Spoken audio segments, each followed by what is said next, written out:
Hello, this is Chef John from foodwishes.com with Samosadilla. That's right, I love samosas, but they are not the easiest thing to do at home. All right, with the making of the dough and the specialty folding and of course the always messy deep frying. However, by doing this in the form of a quesadilla, we're able to enjoy pretty much the same thing with way less effort. Which was my original pitch, that this is an easier way to do samosa. But the more I think about it, this might be an easier and better way to do samosas. But anyway, we can debate that later. For now, let's go ahead and get started by cubing up some potatoes. And of course, we always start this by cutting off a slice so the potato can sit flat and very steady on the cutting board. And then what we'll do is cut this into about 1/4-inch slices. And the secret to a beautifully cubed or diced potato, or anything else for that matter, is that once it's sliced, we cut it into strips that are the exact same width as our slices were thick. So if our slices were 1/4-inch thick, we want these sticks to be 1/4-inch across. That way when we turn these and cut across every 1/4-inch, we should have some relatively uniform cubes. And by the way, to take this up to the next level, don't just randomly line up a bunch of sticks. Do all 3 of these moves at the same time. Okay, make your slices, stack them up, then cut your sticks, keeping it all together if possible. And then of course finish by turning and cutting across. And sure, because the potato's not square, we are going to get little pieces here and there that aren't perfect cubes, but that's fine. Because those smaller pieces will actually get a little bit softer and work to our favor texturally when we mix this up. But anyway, we're going to cube up about 1.5 pounds of potatoes, at which point we're going to transfer those into some cold fresh water. And then we will head to the stove where we're going to place this over high heat and bring it up to a simmer. And as always, we want to stir in a nice big spoon of salt. And then what we'll do once our potatoes do start to simmer is back our heat down to medium and cook these for as long as it takes to get them nice and tender. So please check these carefully. The only way to screw up a samosadilla is to try to make it with undercooked potatoes. That is never a pleasant experience. So make sure they're nice and soft. And what we'll do once they are is go ahead and drain those. And then we will simply set those aside while we move on to the rest of the filling, which is going to start by sauteing 1 diced onion over medium heat in some butter and olive oil. Oh yeah, I went with both this time. And what we'll do is cook these onions stirring until they soften up and turn translucent. And yes, thanks for noticing. We usually do at this point add some salt, but we don't need to here because we're going to have salt in our spice mix. Which reminds me, while our onions are sauteing, let's go ahead and multitask like all good cooks and go ahead and get our spice mix together, which will include some kosher salt, some garam masala, some cumin, or cumin if you prefer, some ground coriander, some turmeric, which by the way prevents every disease, and then last but never ever least, some cayenne. And by putting this together while our onions are sauteing, not only are we being efficient with our time, but we also don't have to walk back and forth to the stove, adding all those individually. And then hopefully by now our onions have softened up and look a little something like this. And if they do, we can proceed to add our minced serrano chili, which is like a jalapeno, only spicier. And then we'll also add some finely minced or crushed garlic, as well as some very finely minced ginger root. And then we can also dump in our spice blend.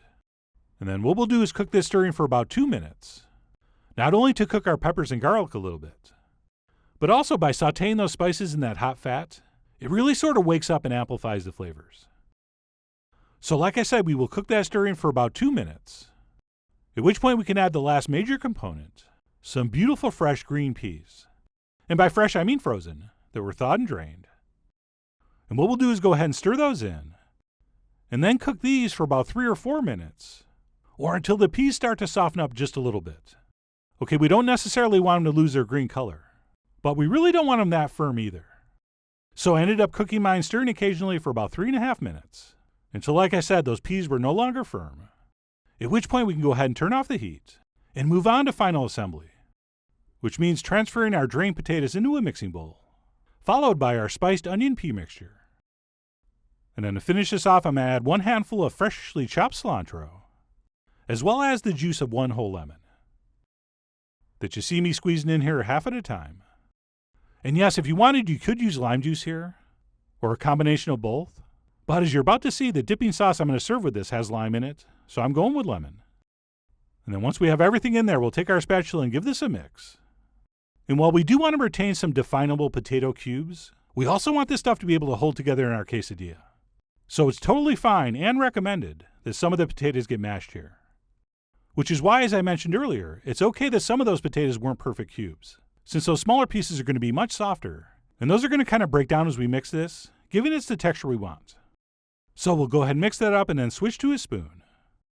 And besides checking that we've achieved the right texture, we are also definitely going to give this a taste, since things made with this much potato almost always need more salt. And predictably mine did, so I adjusted with a little more.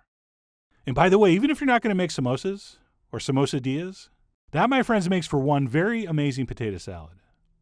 So just something to keep in mind. And then once our filling's done, we can set that aside and move on to our dipping sauce, which for me is going to start with a whole bunch of thoroughly washed cilantro. And do not waste time trying to pull out all the stems. All right, those smaller, thinner stems are totally fine in this. And in addition to the cilantro, I'm also going to add some fresh mint, as well as a little bit of sliced green onion, and some sliced serrano chilies for a little extra kick. And then we'll finish this off with some freshly squeezed lime juice.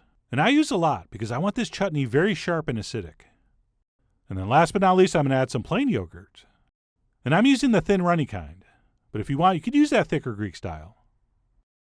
And that's it. We'll simply take that and blend it until smooth, ending up with this sort of gorgeous green smoothie that I'm going to be calling a cilantro lime chutney.